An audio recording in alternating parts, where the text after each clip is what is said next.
Good morning, baseball way of lifers. How you doing? Happy Thursday. How's everybody doing? It's our morning broadcast. I know that's got you all excited. I'll say top of the morning to you. Let's do this. We always pick a topic, well, at least once a day. We talk about it here. And today, we're going to talk about one of the topics that was discussed in our group, which was when I say the Philadelphia Phillies, what's the first thing that comes into your head? We got some good responses. But what we're going to do first, as I, like you, probably need to wake up at this point, is talk about the Phillies in general, their history, what they're about. And then we'll get to your great comments about what you guys had to say when I asked, when I say the Philadelphia Phillies, what's the first thing that comes to your head? Now, the Phillies are one of the more popular franchises in baseball history. They're a staple in the Philadelphia area. And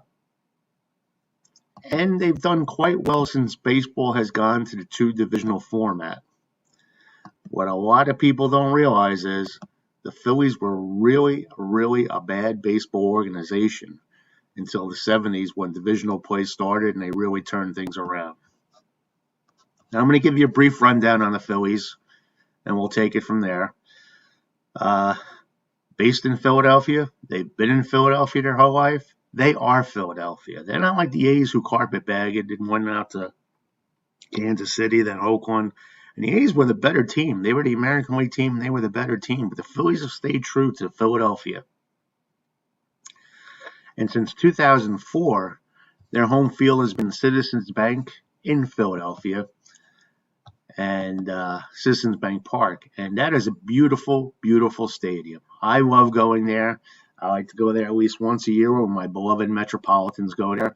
I think it's a great baseball experience. I love the whole sports complex theme they have down there. They're always improving on it.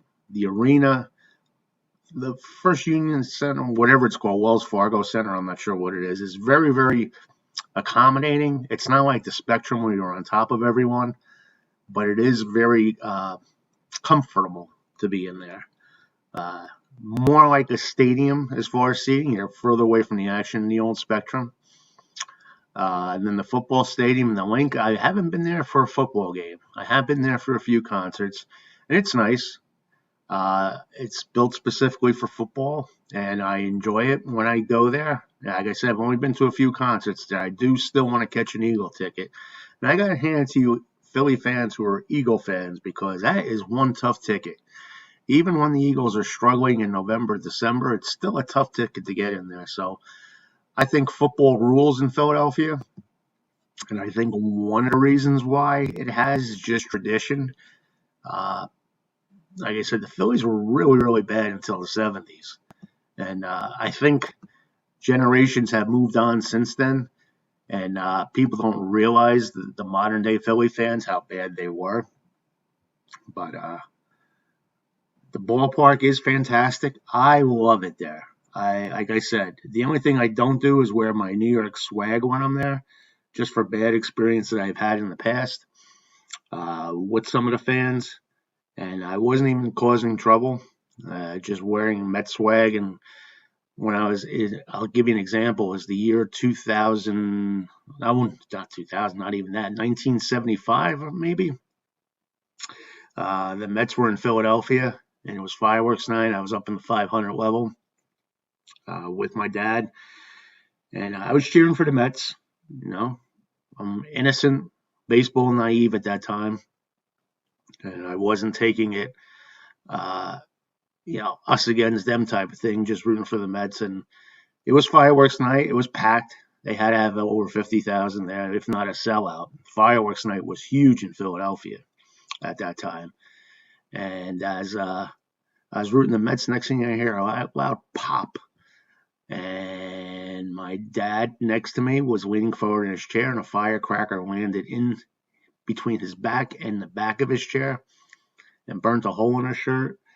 And then we were rushed away to the medical thing down in the basement. My father was attended to. Luckily, no damage or anything, but it was just a little disheartening that we had to experience that there. The good news was at the end of the game, they knew I was a Met fan, and Tug McGraw was with the Phillies. Tug came out and greeted us. I guess he didn't have to. He just did, and that was nice to see. Thanked us for being Met fans all those years and supporting him and coming down to Philadelphia to see the Phillies and Mets. And they actually comped us with 2 games of our choice where we could sit in really, really good seats down by the third base line. Because I think they kind of knew we weren't Philly fans. So we got tickets to see the Pirates and the Dodgers, who at that time were 2 really good teams, and it was a good experience after all. So all's well that ends well. But before I keep rambling on about my experience with the Phillies, let's get back to them. They're the oldest continuous same name, same city franchise in American professional sports. And for that, Philly fans, you should be proud. Now, the Phillies have won 2 World Series championships. They won one against the Royals in '80 and Tampa Bay in 2008. And they have 7 National League pennants, the first of which came in 1915. Since the first modern World Series was played in 1903, the Phillies have played 77 consecutive seasons and 97 seasons from the club's establishment before they won their first World Series, longer than any of the other 16 teams that made up the major leagues for the first half of the 20th century. Now they are, and this is what I'm saying, and it hasn't all been bad. It's been good since they went to divisional play. The Phillies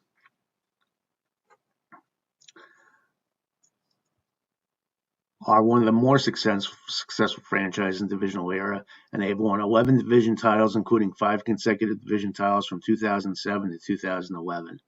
And these are ranked 6th among all teams and 4th in the National League. However, they are one of only 2 teams without a wild card berth. But that's good, though. I'd rather win the division than win a wild card. But if you got to get in, you got to get in. But so far, it hasn't reached that point for the Phillies. And probably their greatest franchise player of all time is Michael Jack Schmidt. And to me, he's the greatest third baseman of all time. He was just a pleasure to watch, and I'm so glad I got to see him play basically his whole career. And it was a pleasure to see Michael Jack Schmidt, as you guys like to call him, in Philadelphia, the city of brotherly love. Now, like I said, the Phillies been around a long, long time. They were founded in 1883. They replaced a team from Worcester, Mass. in the National League. Who even knew Worcester, Mass. had a team in the National League at one point? They played in several stadiums in the city, beginning with Recreation Park and continuing at Baker Bowl, Shibe Park, which was later named Connie Mack Stadium in honor of longtime Philadelphia athletics manager, Veterans Stadium, and now Citizens Bank Park. I will say this about Veterans Stadium. It held the heat well, and it accommodated a lot of people, and it was very accessible. It was like 60,000 go to a ball game. You never had a sweat getting a ticket as long as you didn't mind where you were sitting. Like I said, it's been a rough road for the Phillies. Overall, their one-loss record coming into the season was 9,853 wins and 11,032 losses for a pretty poor percentage of .472. When you figure all these years there, you should be a little bit closer to 500. And like I said, despite their longevity and rabid fan base, the Philly fans are passionate. The Phillies are a team historically associated with futility, being the first American sports franchise to amass over 10,000 losses. So that's their claim to fame, the first franchise ever to get to 10,000 losses. Like I said, they won 2 World Series, and the one in 1980 was really, really exciting. And finally, they were the last original 16 Major League Baseball franchise to win a World Series. And then they won in 2008. Their spring training facility, if you want everyone to check them out in the spring, it's always fun to check out teams in spring training, is in Clearwater, Florida. They have a Class A minor league affiliate there, the Clearwater Thrashers at Baker Ballpark. Their other Class A affiliate is the Jersey Shore Blue Claws, who play in Lakewood, and that's a good experience. I haven't gone to a Blue Claw game yet, but I know a lot of people do, and they really have a good time when they go there. The AA affiliate is the Reading Fighting Phils, play in Reading, PA, And the AAA affiliate is the Lehigh Valley Iron Pigs in Allentown. So the good thing is they're up three higher minor league franchises are all pretty close to the Philadelphia area. So if you're into it, you can really check them out and watch them play. Now, the unsuccessful years for the Phillies were really 1918 to 1948. 1918, only 3 years after winning the pennant, the Phillies finished sixth, 13 games under 500. And it was the start of one of the longest streaks of futility in baseball history. From 1918 to 1948, the Phillies had only one winning record, which came in 1932. The team finished higher than sixth only twice and were never a serious factor past June. During this stretch, they finished eighth, which was last place at the time, a total of 17 times. 17 times they finished last in a 30-year span, and seventh 7 times. So 24 out of 30 times they're either last or next to last, and that's not good. And that reputation of failure followed the Phillies for many a year. They did have some stars in the 20s and 30s. They had Cy Williams, Lefty O'Doul, and Chuck Klein. And Chuck Klein even won the Triple Crown in 1933. Now, the lowest point for the Phillies probably in that era came in 1941, when the Phillies finished 43 and 111. That set a franchise record for losses. And a year later, they were in financial straits because they needed an advance from the league just to go to spring training. And they didn't have enough money to operate the team, and they put it up for sale. And lumber baron William D. Cox purchased the team.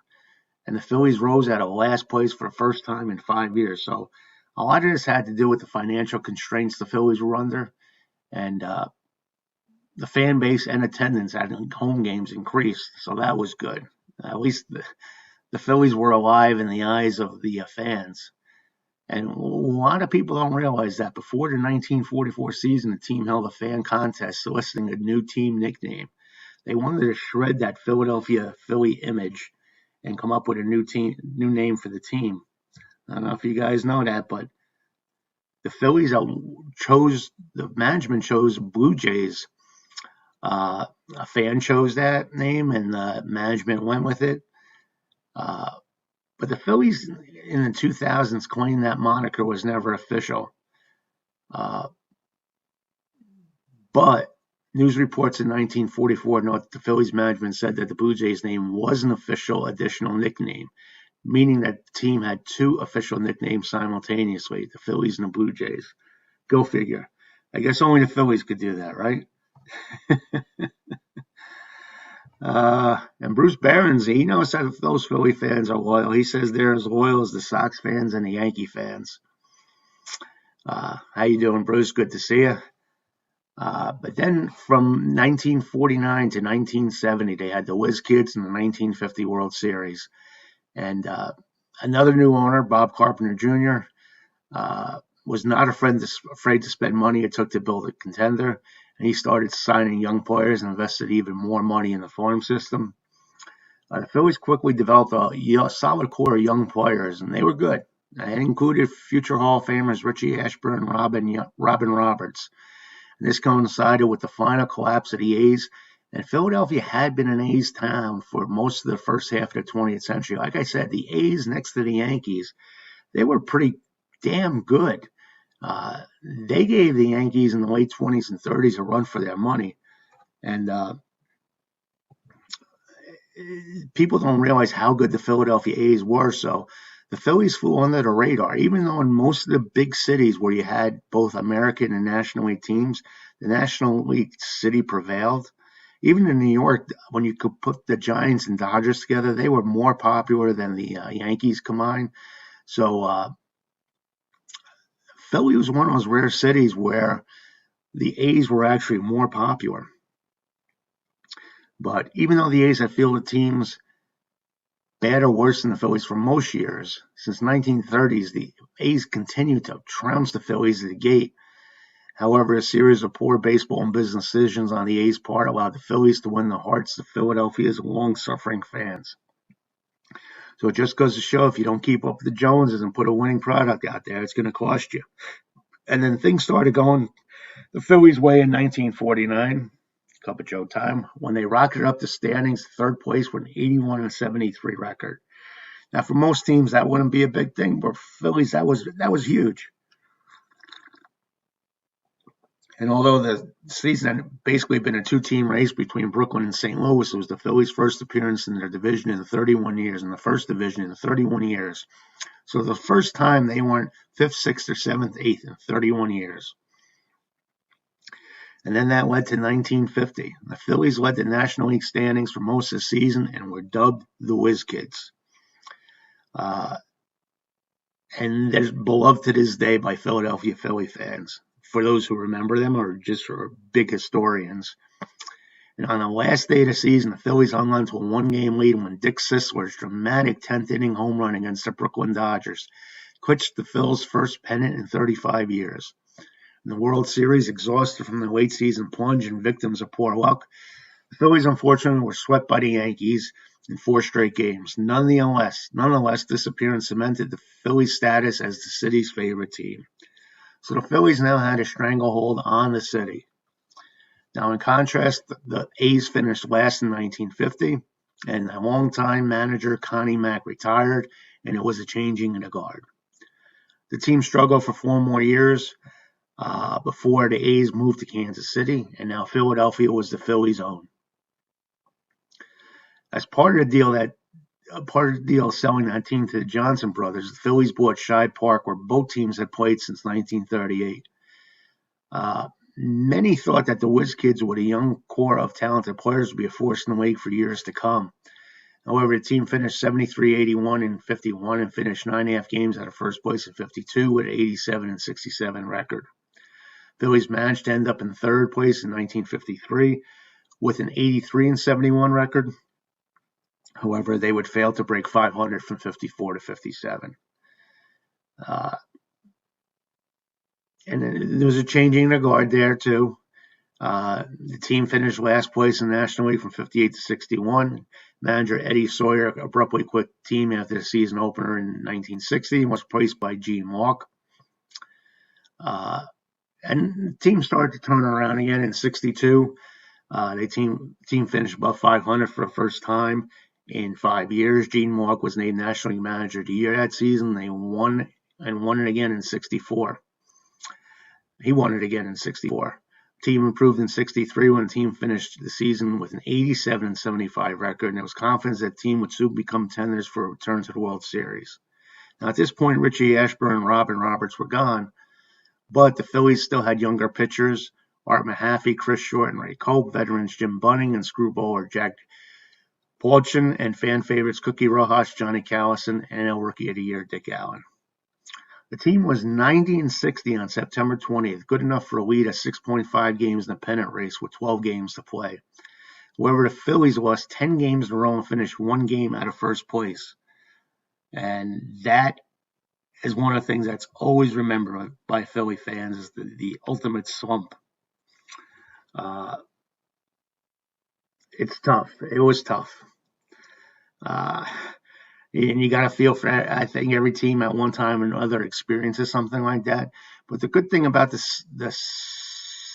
well, let's talk about the collapse. They were 90-60 on September 20th, good enough for a lead of 6.5 games in the pennant race with 12 games to play. However, the Phillies lost 10 games in a row and finished 1 game out of first, losing the pennant to the Cardinals. They called it the Void of 64. And some even say it's the worst baseball collapse in baseball history. Now, on this date, on that year, though, Jim Bunning pitched a perfect game on Father's Day. And that's the highlight of the year, I guess. And for the rest of the decade, the team finished no higher than 4th in the NL standings, which came during the 66 season. By the late 50s, the Phillies decided they needed a new home. They no longer wanted to play in Connie Mack Stadium. And they remained at Connie Mack until 1970, the last game played there. And the Phillies avoided last place by beating the Phillies 2-1. When the game was over, fans in attendance claimed everything from the ballpark. They stripped the ballpark and for everything they got. Now, in these days of memorabilia collecting, the team takes all that and sells it on the open market. But back then, you could just come in there with your hammer, your screwdriver, whatever you needed, and dismantle the ballpark. But then Veterans Stadium opened up in '71, and I think all you guys know at this point what happened. A lot of good stuff happened, and we'll talk about the current Phillies from '70 on in a future YouTube cast. But I just want to touch base because I think Philly history goes unrecognized by a lot of people, and I just wanted to bring it to everyone's attention. I think we all are familiar with the Mike Schmidt, Steve Carlton era, the 1980 championship, and they played well. They were in the World Series against the Yankees in 2009. They had quite a hitting ball club back then, but we could talk about that some other time. What I do want to talk about is what you guys say. When I say the Philadelphia Phillies, what's the first thing that pops into your head? And here's what you guys had to say. Oh, and by the way, I just want to put a plug out for the group. If you're watching this on YouTube and have never joined the group, we're Baseball Way of Life. We're a Facebook group. And it's probably one of the best groups out there. I'm not going to deny. We have a lot of good hardcore baseball fans on there, so please join that. And if you like these YouTube casts, I come on probably once a day, sometimes more. Basically talking about topics that are hot in the group. And you can just subscribe below. And if you ever need to reach me, I'm at philstan41@gmail.com. And if you like this YouTube cast, please say you like it. And if you don't, let me know. So I asked our great core of fans directly. I said, when I say the Philadelphia Phillies, what's the first thing that comes into your head? Frank Howard said Mike Schmidt. I also remember the 80 Phillies being the 80 Royals in the World Series. I remember the 93 Phillies ousting the 93 Braves out of playoffs 93, only because I felt the 93 Braves were so mentally out of it due to the season-long race with the Giants that season. David E. Diaz says 82, great logo. Eric Figueroa says 1980. Mike Proziak says Steve Carlton. Mike Carminati says my Russian novel of a team. Ozzie Hazel says Michael Jack Schmidt. Michael Featherstone, Steve Carlton. Kenny John Farrell Jr., Albatross Bryce Harper contract. Bob Grzyka, Mike Schmidt. Joe Wentz, Mike effing Schmidt. He used to absolutely murder my Cubs. Marty Russell says, Joe Wentz, I'm sorry, Joe. I did see him hit 4 homers in one game at Wrigley Field. He did kill the Cubbies. Roger McDonald says, how they wilted under the Mets' pressure in '69.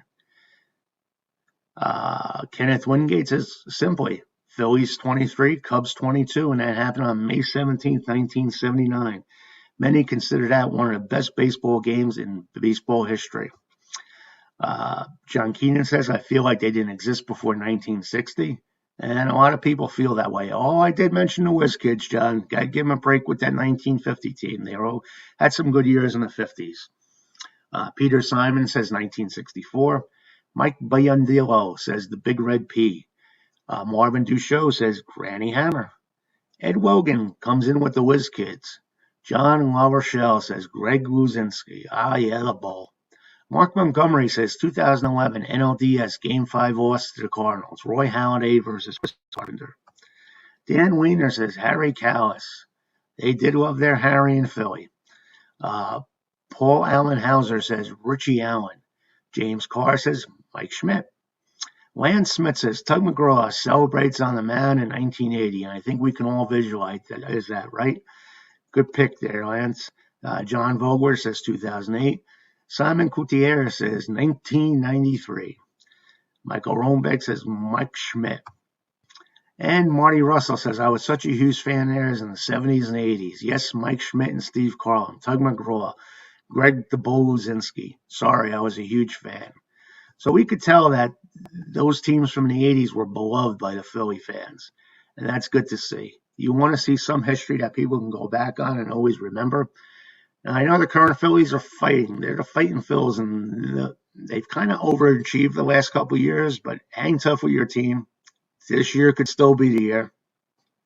Tough series in the Bronx the last couple of days. They're 3.5 out. My personal belief is the Mets will win that division just due to the fact that the pitching and the hitting is coming around. But the Phillies have a lot of talent. If they play up their potential, they can win the division too. And that way, just yet another great footnote to Philadelphia Philly history. So that's it. That's my little thing. When you guys asked, when I say the Philadelphia Phillies, you delivered. It seemed like your common theme was the '80 Phillies and Mike Schmidt. So I'm sure those were good times for a lot of you, whether you were or were not a Philadelphia fan. And that's the beauty of baseball. We all have great memories. That's it for now. I might be back later tomorrow. I'm at today. If not, I'll see you guys first thing in the morning with your baseball life cup of Joe. Take care, guys, and enjoy the day and play ball.